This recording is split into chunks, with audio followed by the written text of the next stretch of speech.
saan endas olla 100% kindel ses suhtes, et kui tekib vaidlusmoment, mängija tuleb, ütleb, et mul on õigus, nii juhtus või nii ei juhtunud, siis ma tean, et ma saan talle öelda, et kuule, ma nägin küll, ja teinekord tulevad nagu muigega lähevad, okei.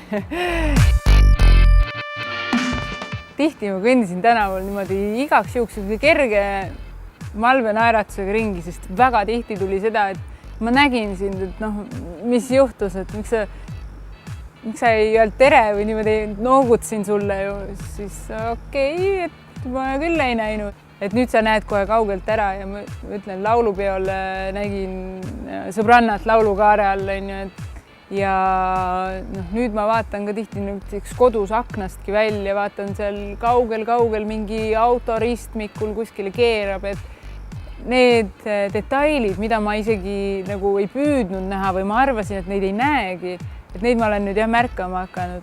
Kui ma olen midagi ette võtnud, ma olen uurinud teiste kogemusi ja kui need on positiivsed, siis ma üldse ei muretse.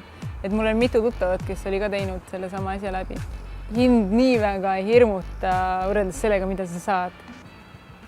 See on, mul on nii hea meel selles suhtes, et sul on justkui tügigi sinust on tagasi.